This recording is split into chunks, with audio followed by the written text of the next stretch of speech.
Hello everyone, welcome to our channel. We are going to watch the interviews of the post-race in Spanish Grand Prix. Let's watch together and stay with us.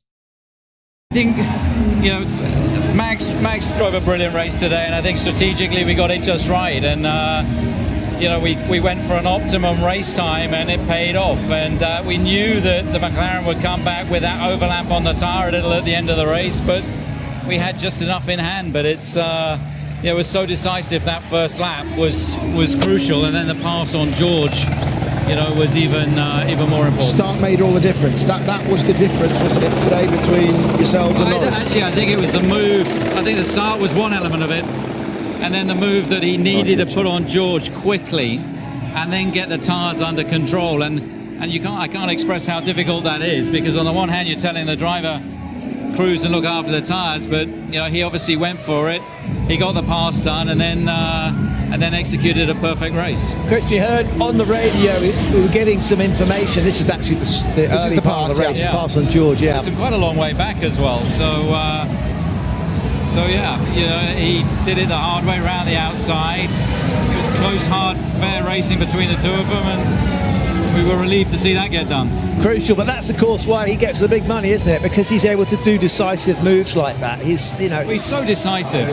You see him. He just doesn't mess about. He's coming up to traffic. He's so decisive, and I think that's one of his key qualities. That if he's there, he's going to go for it, and the other drivers know that. Did you have the quickest car today overall, though? Look, you've won the race, but is there a kind of, Max admitted it yesterday. He didn't believe, or doesn't believe, that you've now got the quickest car on the evidence of yesterday. But where do you sit on it? It seems extremely tight, and Lando's coming back at the end. Yeah, no, I think it's tight. I think that it's small margins. The two of them were I think circa 18 seconds ahead of the rest of the rest of the field. But Lando in particular, he had longevity. They went for a slightly different strategy, but in the end we got the job done, and we won the race and bagged the maximum points. You told him to push with about 15 or so laps to go. Were you confident that he was going to be able to push all the way to the end? I think we felt at that stage that he'd done such a good job in managing the tyres. There was only one corner that we could see that Lando was quicker, which was in turn one, and the rest of the lap he had it covered. So yeah, it was always going to get closer because of that offset in pit stops. But we always felt confident from the tools that we had that he had enough in hand. Christian, you look at the competition, obviously you look at the other cars and the other teams that are around, but in Lando, can you see a real threat to the championship? This year he seems to be... I think since Miami, Lando has been probably the most standout competitor, and look, we've had to be at the top of our game to be winning these races, and they're tight wins, but we keep winning, which is the most important thing. And McLaren are doing a great job. Ferrari aren't far away. Mercedes have made progress as well, but we're just keeping our nose ahead, and it's important that we keep pushing, because there's still a long way to go.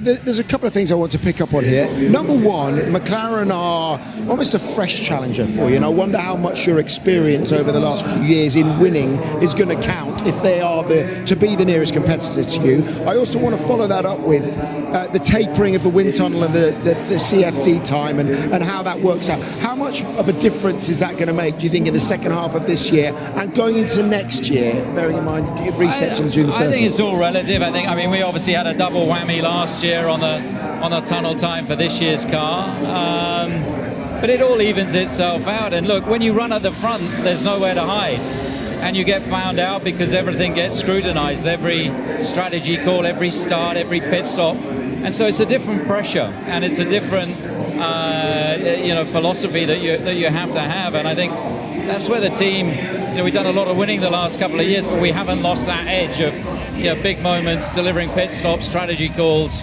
and getting it right on the day. It seems like every weekend these teams keep getting better and better, bringing updates. They're working, they're translating. Mercedes has figured it out.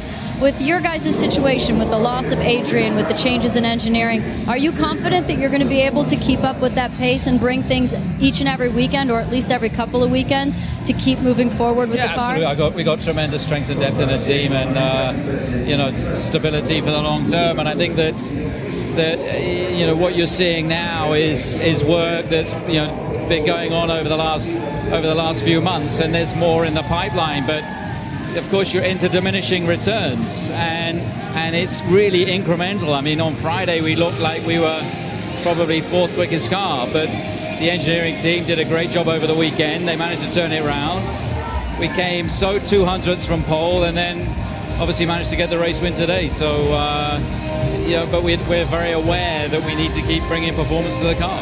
And you're relying a lot on Max. What happens next week? Does he come on the phone and go, guys, you need to give me more upgrades? Does he come on the phone next week and give you guys a he's rocket, like or any what? race driver, that they just want to go faster. And if he wasn't pushing the team, he's not doing his job. I mean, we push him, he pushes the team, and that's the relationship that you have to have. And they're always hungry for that little bit more performance, and it's the fine details that are making the difference. I mean, we've had 3 years of stable regulations. The cars now converge. They all look very similar now. And so now it's the minute changes that will make the differences. Quick word on Checo. He had to go for the 3-stop in the end. Where is he right now, Sergio, in his head? Because it's been 3 disappointing weekends for him. Well, look, I think we put him on a 3-stop. I think it worked out. Passing Gasly on the last lap, he'll have taken quite a bit of confidence out of that race. There was quite a lot of passing, starting at 11th at a track that's hard to overtake. Is that the best he could have done, do you think? Yeah, theoretically, we said 8th was the best that he could do today. When you look at all the sims, and he's achieved that. So I think he'll take a bit out of this weekend, but we obviously need to get him more into the mix. I feel like the Drivers' Championship, it will probably be Max. Let's face it, he's won so many races already. But the Constructors is the question. So is there any point in time where you feel like you're going to have to put Sergio in different positions to optimize every single weekend and every single situation? Well, if I'm not wrong, we've scored the most points again today as a team. So long as we keep doing that, the Constructors, continues to look healthy. But Sergio had a great start to the year. We just need him to get back to that form that he showed in the first 4 or 5 races. We know he can do it. It's just getting him into the right headspace to be able to deliver. Thank you, Christian. Well done today. Thank you everyone for watching this video with us. Please don't forget to like and subscribe our channel, and don't stop your support for us. And let's see you in the next one.